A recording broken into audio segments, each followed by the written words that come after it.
Bonjour, je suis Gaël Châtelain-Berry, bienvenue sur mon podcast Happy Work, édition du lundi, le podcast qui va vous faire démarrer la semaine du bon pied. Alors, d'autant plus du bon pied que j'ai décidé aujourd'hui de vous parler de vacances. Et oui, pour la plupart d'entre nous, les vacances approchent ou ont déjà commencé.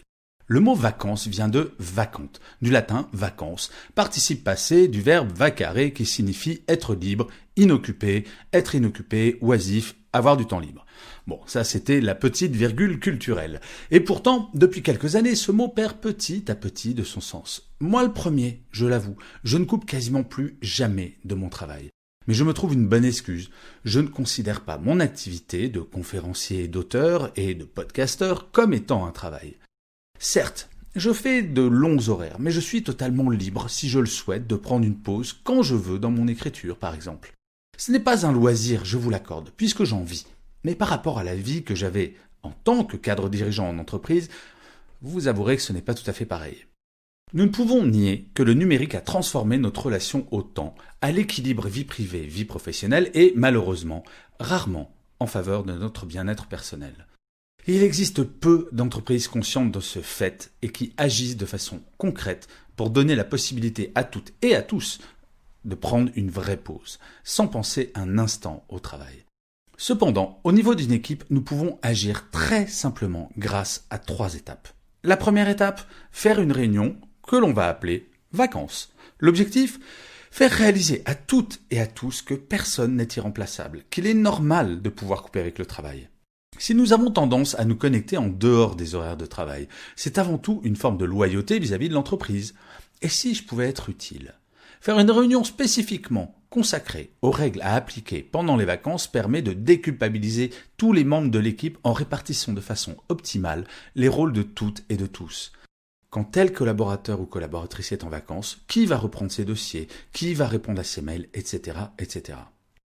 La deuxième étape, c'est de laisser au bureau tous les objets de connexion. La règle est simple, tout le monde doit se sentir totalement en vacances, sans aucune obligation réelle ou perçue de rester en contact avec son travail. Pour celles et ceux qui ont un téléphone professionnel, une remise symbolique de celui-ci à son manager est particulièrement efficace. Pour les autres, une interdiction formelle de se connecter pendant ses vacances est fondamentale.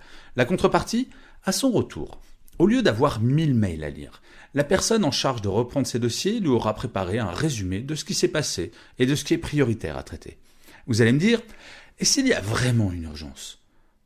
Celle-ci, comme au temps où les smartphones n'existaient pas, ne se traitera que par téléphone. Nul besoin de vérifier chaque jour s'il y a une urgence. Si tel est le cas, c'est cette dernière qui viendra à vous si vraiment il n'y a pas d'autre solution. La troisième étape, c'est prévoir une réunion de débrief. Nous le savons bien, le retour de vacances est anxiogène. Pourquoi ? Trop d'informations, peur de rater quelque chose d'important, mais surtout, nous sommes seuls face à ce retour. Trop souvent, dès que nous revenons, tout le monde considère que nous sommes opérationnels immédiatement. Prévoir et planifier dès son retour une réunion de débrief permet de réduire cette angoisse, car pendant que vous étiez en train de vous dorer les orteils au soleil, d'autres étaient au bureau et seront à même de vous mettre à jour, beaucoup plus rapidement que si vous ne le faisiez seul.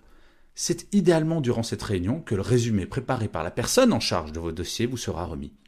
En théorie, grâce à cela, inutile de lire les 1000 mails accumulés sur votre boîte, mais vous pourrez les effacer sans craindre d'avoir raté quoi que ce soit. Je vous assure, ce n'est pas un fantasme. Les vacances sans penser au bureau, c'est possible, si cela est préparé au sein de chaque équipe. Je dirais même plus, non seulement c'est possible, mais cela est fondamental, car au-delà du bien-être que cela donne à toutes et à tous, cela permet de travailler sur l'autonomie, la délégation, et surtout cela permet de déculpabiliser totalement de ne pas travailler. Oui, bonne nouvelle, votre entreprise peut vivre sans vous durant quelques semaines. D'autant plus que la contrepartie pour l'entreprise, c'est que quand vous allez revenir, vous serez 10 fois plus efficace qu'avant vos vacances. Et comme d'habitude, je finirai cet épisode de Happy Work par une citation. Pour cet épisode, j'ai choisi une phrase de Bertrand Russell qui disait « Si j'étais médecin, je prescrirais des vacances à tous les patients qui considèrent que leur travail est important. » Je vous remercie 1000 fois d'avoir écouté cet épisode de Happy Work. Je vous dis rendez-vous au prochain épisode et d'ici là, prenez soin de vous.